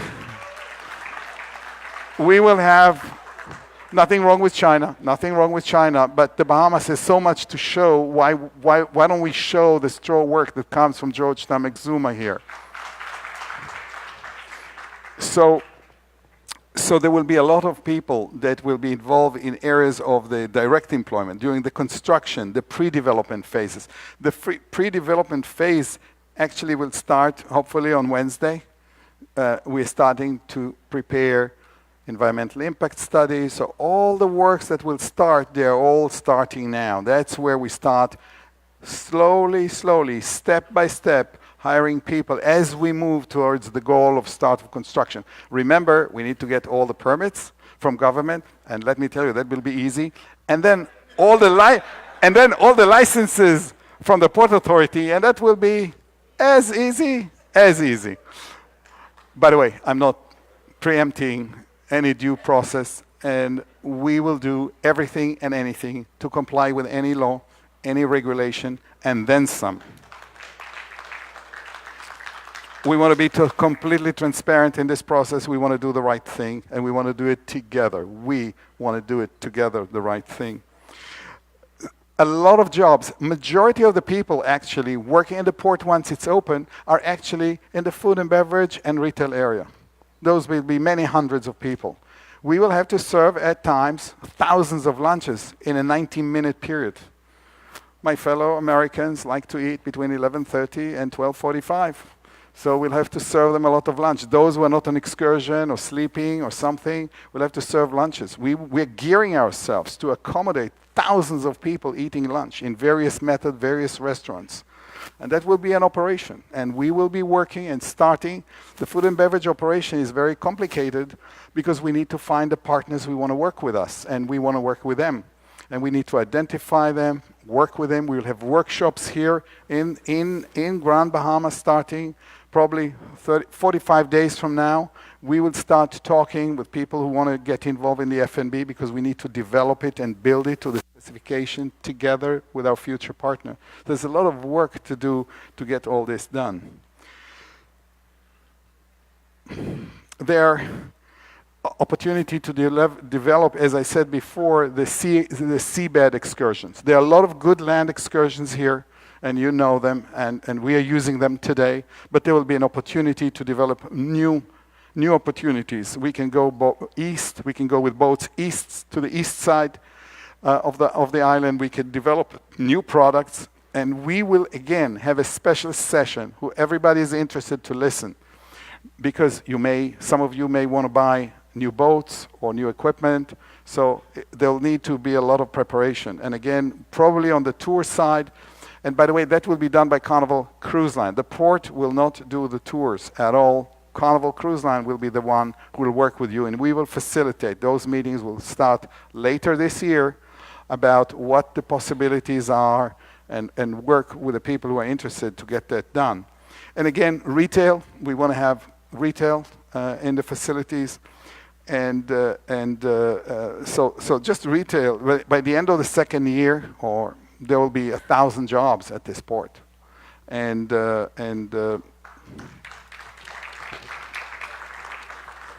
So, as I said, 150 taxi spots at least at the entrance to allow a lot of taxis to come. And I want also to use this opportunity for a minute to say that when the port opens, it's not when the cruise business starts in Grand Bahama. The cruise business in Grand Bahama is today. If you're not ready for the cruise ships in 21, are you ready today? We have a lot of tourists here. And I want to make sure also that we repeat an important statistic we have shared recently with the Minister of Tourism, is that when a ship comes of 3,000 people to our ports, Nassau or Grand Bahama or other places, Cozumel. By the way, that's kind of a standard, unless you are very spectacular or something. But usually the ports, only 30% buy tours from us. 70% of the people do not buy a tour from us. We like to sell more, but only 30% buy from us. People have been in a place before, they'll take a taxi and go to where they want to go. They want to ask a taxi driver, can you do me my own tour? Can you drop me off at the beach and pick me up in 2 hours? Can you take me to lunch? Can you take me to Port Lucaya? A lot of people are studying what to do on the internet. They're not so dependent 30 years ago when we sold by far more tours. So it is important to understand that there will be a lot of opportunity to the cruise line, but not all people buy from us. So there are a lot of other opportunities which will be there. What were we inspired? That's where the slide comes, inspiration. The first thing we were inspired by are the people of the Bahamas. And you know the Arawak Indians, and you know the people who come from Greece. You know, I was always surprised to hear Kalimera in Nassau. Why the Greeks telling me good morning? Because the Greeks came here to collect the sponges when the sponge industry was destroyed, as you know, in the Greek islands. So we have so many aspects to what are Bahamian people. That was one inspiration, the core inspiration, the culture, the diversity of what Bahamian people mean. We looked at the next thing, what else means the Bahamas? So what you have on land, birds, we're not going to bring any flamingos, don't worry. But it's an inspiration because actually the flamingo is on your crest. You have a flamingo, and it's very much a Bahamian thing on the Western Hemisphere. But we were inspired by that, and of course, not the least, the conch here. We'll talk about the conch later. But also the underwater world, which is so amazing. This is one of your biggest treasure. And remember, 2/3 of your flag is sand and sea. Right? So it's very important, the sand and the sea, to what makes the Bahamas. By the way, this little lifeguard booth here, we are a publicly traded company, and when there's a beach, like we have in Half Moon Cay, we need to have lifeguards for our insurance. So every 500 feet, we need to have a lifeguard. By the way, there'll be jobs for lifeguards. We'll train them. We'll have jobs for lifeguards here. We'll need a lot of them. And we'll build lifeguards booths, but not so big, but I'll come back to that in a minute, because one of our ideas, let me say it now, one of our ideas is to, for example, we'll need about 15, 18 of them to give specifications to people who are interested. What is it that we need technically? How high, how wide, how big? And then allow Bahamian artists, carpenters, or people who have ideas to design one. If we choose it, we pay for it, you build it, you put it on, you have a big plaque, and we will have 15 of them, and each one looks completely different. By Bahamian artists from Grand Bahama who will have great idea to develop this. So we want to engage in every little aspect. How do we engage local people who have great ideas to complement it? How do we make it uniquely Bahamian? But there is more. There is a lot of architecture here that influences one when it comes to the Bahamas. Yeah, this is Dead Cat Alley. And so these influences, we want to use them in the design. We want to use, there is so much of past, some good memories, some bad memories, but they are part of what it is. So when you look at other elements, of architecture. Again, the straw market is predominant, and I see that police is well represented here. Yes, sir. Tourists come to the Bahamas, love to see the Bahamian Royal Force, police force. Actually, we have not started, but we may start right now. We would like to have a police station at the port. So we will be talking to the Commissioner of Police to have a police station. Why not? And by not, why can't we have a church as well in the port? So we'll be working on all of these things, but these are things that are inspiring us from the look and feel of what it means Bahamian. But it goes beyond architecture, and we have seen it before. And when we go to the next slide, we have a lot of history, a lot of people. By the way, a cousin of Sidney Poitier was the nanny of my girls when I lived in Nassau. Anyway, so you know some of these pictures and what they mean. They're part. you know, the races, the antique car races. All of this are inspiration. Each one of these pictures, each one of these people is an inspiration for us to define what is uniquely Bahamian, what is so special about the Bahamas. And I'm not telling you, I'm just showing you what we're doing, and without being Bahamians. So we looked at these things that we find in libraries, in places of things that were in the past or the present. And by the way, I see this on a wall that's called the Freeport Bar, or whatever, that brings back some of the past. We always like to be nostalgic, although not always in the past it was so sweet, as we know. But these things that are inspiring to see and to get the feeling of it. We're looking at other things that are important. The James Bond movie, and you know what this one is. We don't have the sound on that clip, but more James Bond movie, or parts of them, were filmed in the Bahamas. So of course we'll have the James Bond bar. By the way, if anybody can get the license to call it the James Bond bar. But why not we be influenced by all these things to bring the people in and give them, not artificial, it will be real. Not artificial, it will be real Bahamian, uniquely Bahamian experience when they come here and to discover the Bahamas. We have an extraordinary, beautiful National Art Gallery in Nassau. We don't have anything in Grand Bahama in the minute, but there are a lot of artists here. I've met already a few artists. Why don't we have a gallery here to showcase art of Bahamian artists? Hopefully the tourists will buy them. Let's show them. Let's do that. Or maybe we work with the National Gallery and make sure that a big chunk of the artists are Grand Bahamians rather than just Nassau artists. We have this beautiful 110 acres of space. Why don't we do something with the National Trust and to make it so the tourists that just come in for an hour can have a little bit of a look, and we can tell them the story of what we're doing. And when we move forward here as well, let's go to food and beverage. And here, you know, some of these things. Yes, Sands beer also. So there is,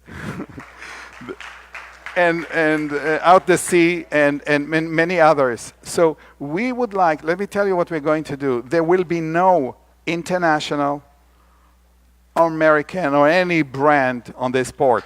All the brands will be either existing Bahamian brands, and I say Bahamian. Maybe we'll allow one or two people come over from the other island. But by the way, we will need to bring a lot of experience. We will need to bring experience. When we need to serve thousands of lunches in 90 minutes, we need some experience. And the partnership will be created, and that's where we start the process of enabling more people to get involved. But there will be bigger restaurants, and there will be a conch bar where we only have fried conch, and there will be an ice cream place where we only sell ice cream, and there will be the Grand Bahama Lumber Abaco Grand Bahama Lumber Company bar built with the pines of Grand Bahama, and on and on and on. Why don't we do that? And so we've been inspired by all these things.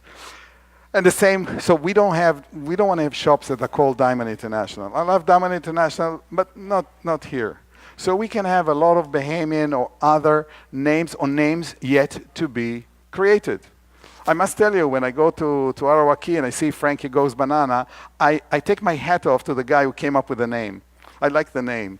So we can create brands that don't exist, but let them be connected. Let them be part of what the Bahamas is. It's so important to give them, because they're coming to many islands or places, and they're kind of a synthetic experience, and it's so important for us to do it. And finally, we want to celebrate. You know, John Canoe, much better than I.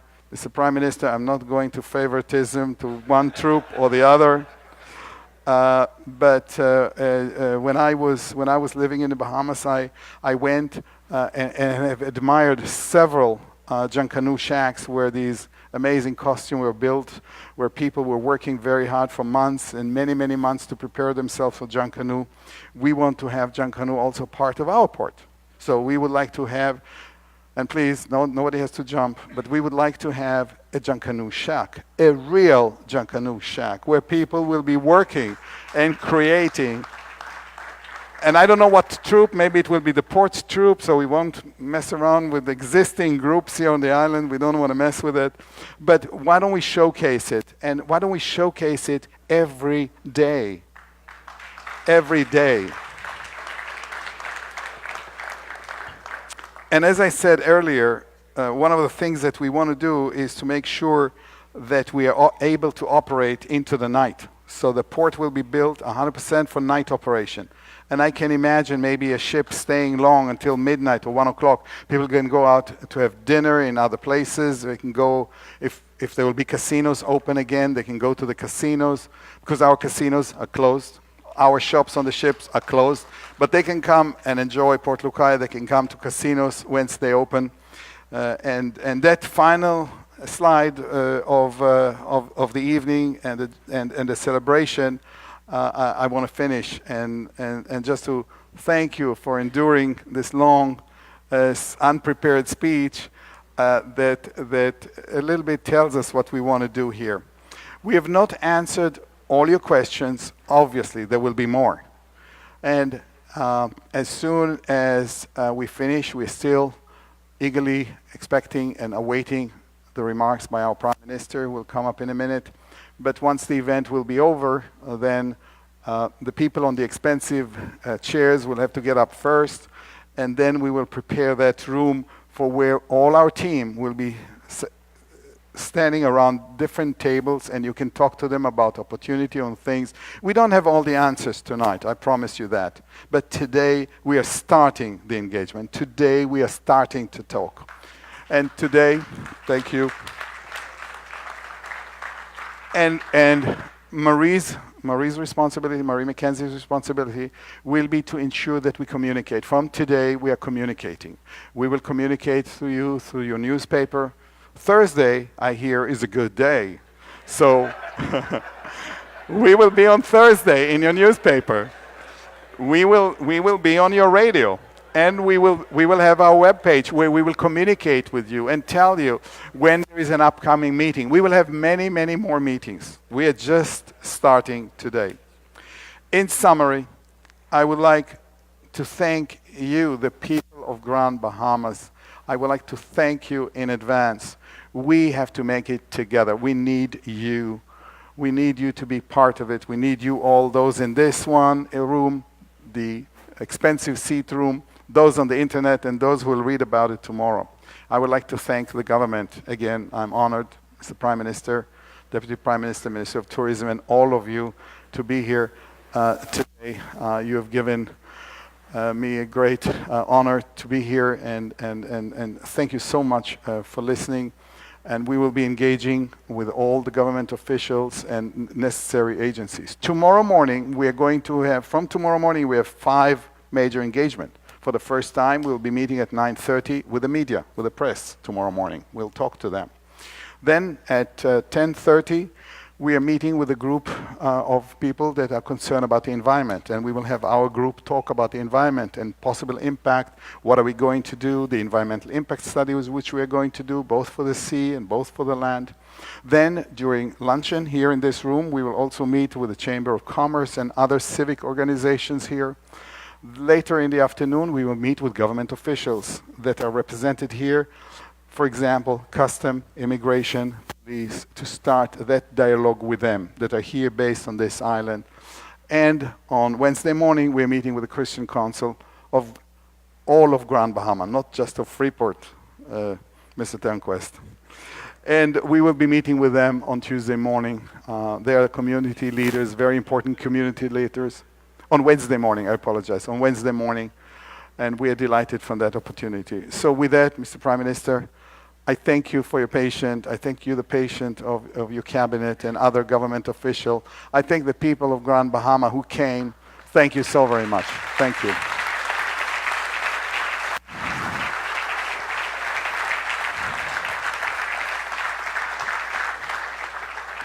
Before the next stage, I wanted to take the opportunity and just to say thank you. First of all, I wanted to say thank you in my behalf, Willie, as the moderator. Thank you so very much. I want to thank somebody also very special who I know for many, many years now, the Honorable Senator Kay Smith, who has been a very close and dependable and reliable advisor who helped us a lot to get to this day. So Kay, I don't know where you are, but thank you. I would like to thank, again, the Grand Bahama Port Authority and group of companies for your ongoing support. I would like to thank Willie again, because she's also our lawyer, and Fred and Carrie Leonard for the calendar, and Graham Thompson. Both law firms will be serving us on this project. With both of them, we have worked for many, many years. I would like to thank Barefoot Communication for helping to arrange the event and getting the word out that we are overbooked. Thank you. Thank you, Juice, for all the sound and everything. Thank you very much, and you still have work to do. I want to thank the food vendors here, and I want to thank all the transportation team, and I would like to thank this church for allowing us use this magnificent room to be here today. And finally, I want to thank the media, if any are left, unless they're bored, who stayed here. Again, thank you very much. That's it.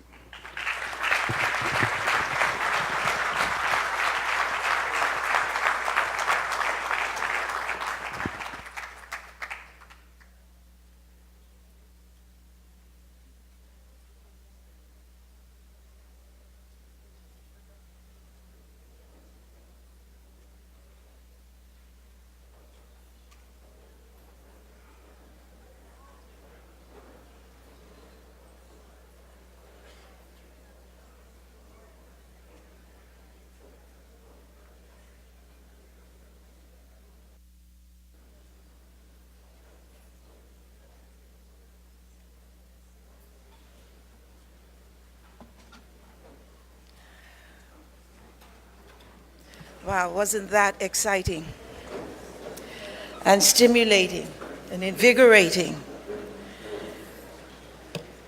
I believe that the opportunities are just so tremendous, and it's something that we've been waiting for so long.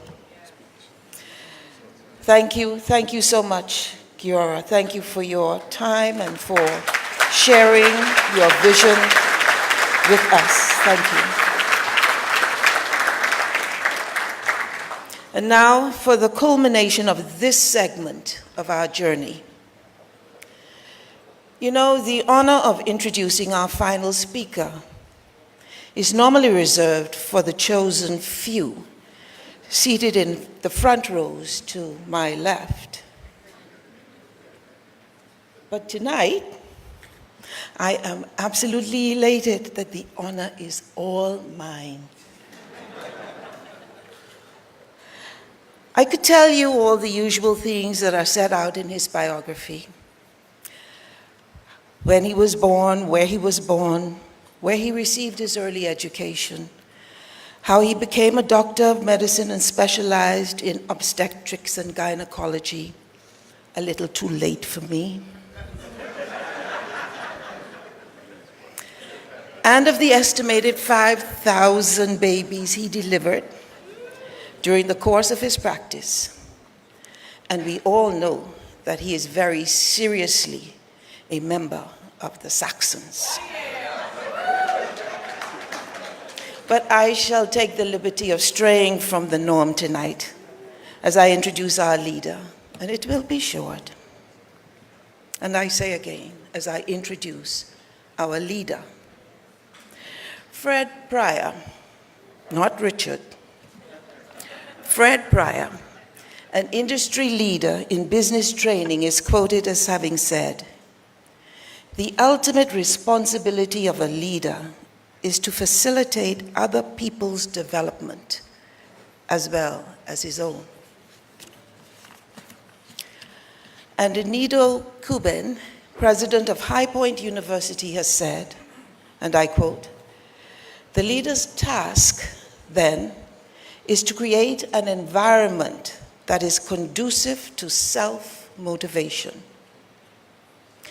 In his national address on 29 January 2018, our leader, and I quote, promised to launch the rebound of the island of Grand Bahama in accordance with a master strategic plan designed for Grand Bahama, and to establish a tourism signature identity in the marketplace for the island of Grand Bahama. He further said and recognized the restoration of the economy of Grand Bahama is critical for the economic recovery of the Bahamas. In so doing, it is my view that our leader recognized the responsibility of facilitating our development, not only for Grand Bahama, but for the entire Bahamas. In his national address just recently on the 28th of January this year, our leader declared that Grand Bahama is vital for the overall growth and economic expansion of the Bahamas. This evening, our leader, together with his cabinet, have come to Grand Bahama to create an environment that is conducive to self-motivation. He has come to confirm, that's his bio, commitment, to confirm his commitment to launch the rebound of our island and to establish a tourism signature identity in the marketplace for our island. Tonight, he and they have come to step with us as we begin our journey on the road to 2021. Please stand as our Prime Minister, Dr. the Most Honorable Hubert Alexander Minnis, comes to the podium to bring his remarks.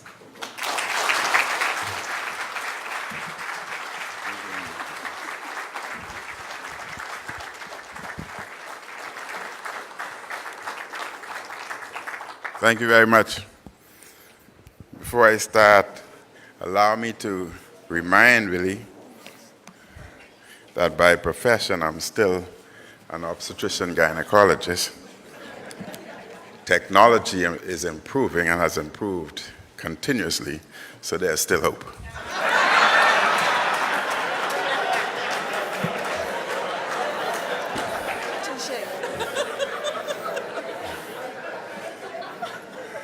I also want to say, Giori, you have mentioned and stated that you were asking the public whether you can open a bank account in one day. I have challenged the banks, and I'm meeting with the banks in 2 weeks, every bank, including Central Bank, and we will open bank accounts in less than 1 day.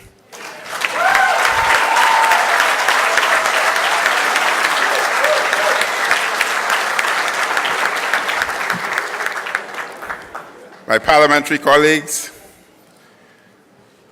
cabinet colleagues, executive of Carnival Corporation, executive of Grand Bahama Port Authority, ladies and gentlemen, good evening. I want to thank you for joining us tonight as we celebrate the roadmap to what promised to be a wonderful and exciting new era for Grand Bahama.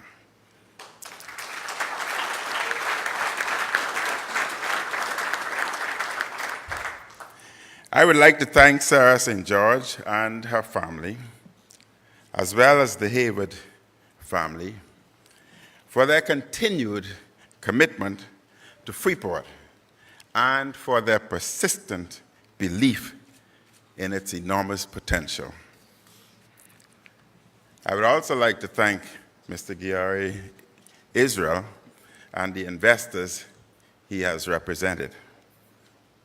He continues to show faith in the Bahamas and our tremendous value as a tourism and business destination. I congratulate the stakeholders involved in this project, including Carnival Corporation, Carnival Cruise Lines, and the Grand Bahama Port Authority group of companies, as well as the relevant government agencies. This has been a commendable example of collaboration and cooperation. So, ladies and gentlemen, as I said in my national address last week, some years ago, a leading hotelier operating in the Bahamas was at a conference in another Caribbean country where there was a concern about what the opening of Cuba would mean for the region. And his reply was, wait till the Bahamas really opens up and see what that will mean for the tourism in the Bahamas.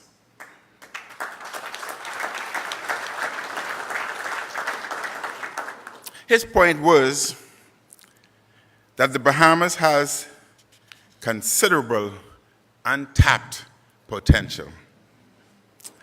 We need to diversify both within new industries as well as in tourism, our leading economic sector. The Bahamas Archipelago offers a wide diversity of tourism services and products such as cruising, boating, heritage tourism, ecotourism resorts, boutique hotels, and a range of experiences for visitors which are uniquely Bahamian in character. Within cruising alone, there are a variety of experiences we may offer. After many years of economic stagnation, there is a new spirit and a revival of hope for Grand Bahama.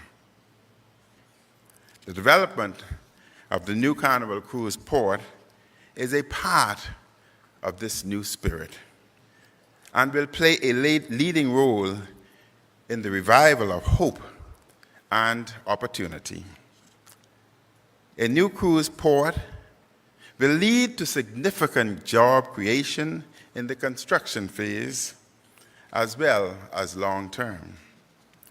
There will be significant opportunities for business development and entrepreneurship by Bahamians.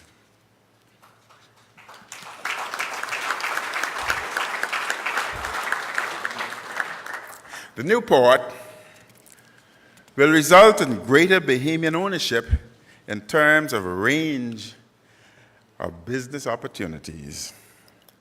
There is a compelling and essential premise that is at the heart of the government's ambitious vision and program for Grand Bahama.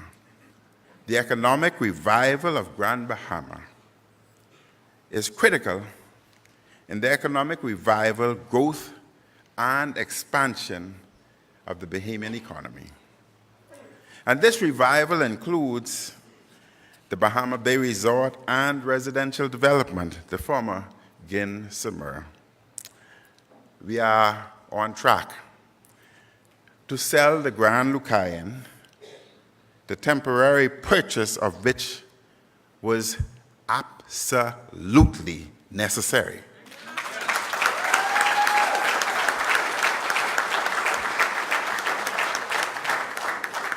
This was absolutely necessary for the economy of Grand Bahama. We are also determined to transform Grand Bahama into a technology hub.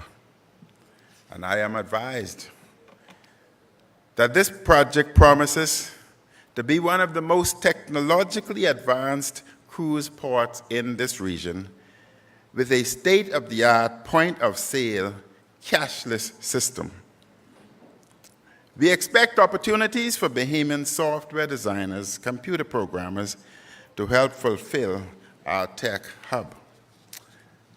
So, ladies and gentlemen, the development of the Carnival Cruise Port has been a long time in the making. It has been discussed by successive governments and has gone through various changes to arrive at this impressive model. What is being proposed will prove to be a significant catalyst for economic growth in Grand Bahama. And this cruise port, which will be the largest Carnival cruise port in the world, and seeks to make Grand Bahama and the Bahamas one of the best cruise destinations in the Caribbean.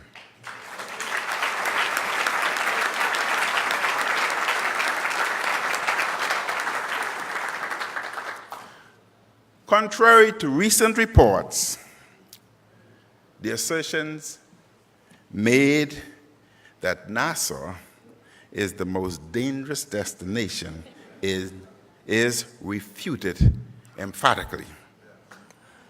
We take the issue of visitor safety very seriously. Bahamians are known worldwide for our generosity, kindness, and welcoming disposition.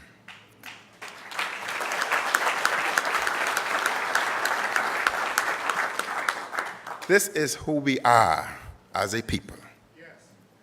We believe the diverse and myriad opportunities it represents will have an enormous beneficial impact on the lives and quality of life of many Grand Bahamians, even Nassauvians.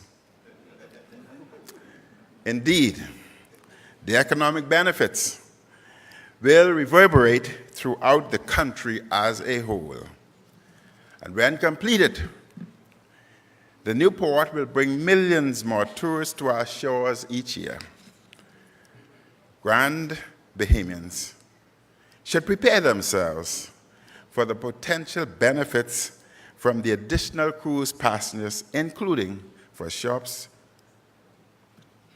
tour drivers, taxis, musicians, businesses and restaurants, hair braiders, arts and crafts artisans, and stores, souvenir producers and stores, and other enterprises.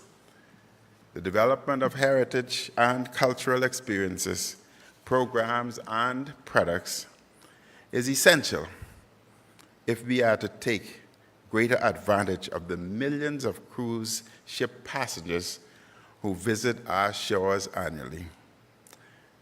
The new port will create hundreds of jobs in the short term and has the potential to provide more than 1,000 direct and indirect permanent positions within the next few years, as we anticipate the bulk of the on-island construction work will be done by Bahamian contractors, and the bulk of the retail and restaurants will be owned and operated by Bahamians.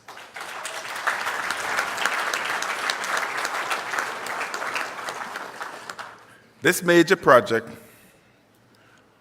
holds the promise of a myriad of opportunities for local businesses and entrepreneurs to fulfill their own visions and of success and prosperity.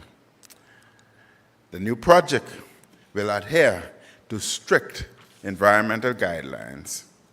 We will work diligently to maximize the number, quality, and diversity of employment opportunities available to qualified Bahamians at and around the new port, while working to help those who would seek employment there to qualify for various categories of jobs. The new Small Business Development Center will play an important role in business development and empowerment for Grand Bahama in general, and in helping Grand Bahamians to realize economic opportunities in relation to the new cruise port. Ladies and gentlemen, the government is very and extremely enthusiastic about this project. I am so happy to be here to celebrate with you as we embark upon this road to progress. This ambitious port project represents one of the more significant opportunities for Grand Bahama in decades. Let us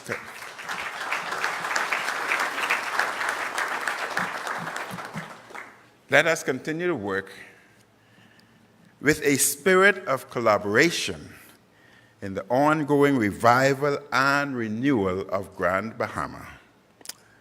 I thank you very much. May God continue to bless each and every one of you. And God bless the Commonwealth of the Bahamas. Thank you and good evening.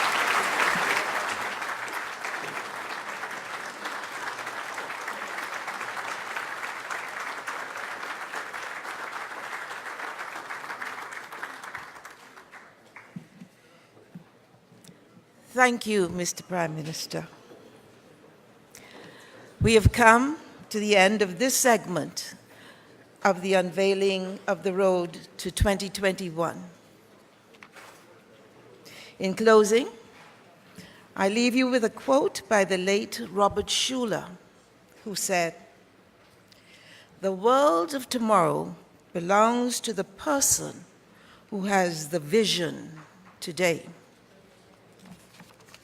I also leave you with a scripture, since Sarah is not the only one who knows some,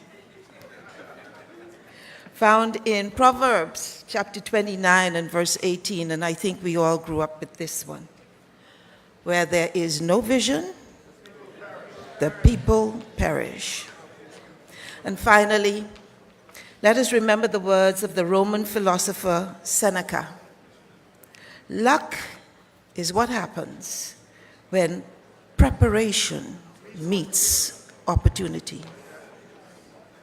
I thank you for your attendance here tonight, but this is not the end. Let me hasten to remind you. You begin your preparation for the journey on the road to 2021 next door.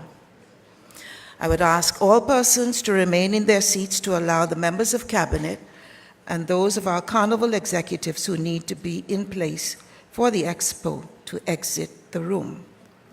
I would ask the parliamentary team of Grand Bahama, the Minister of Tourism, and those members of the Carnival team required for the photographs to assemble at the bottom of the stage along with our Prime Minister. Thank you, and I shall see you next door in just a few minutes. Prime Minister.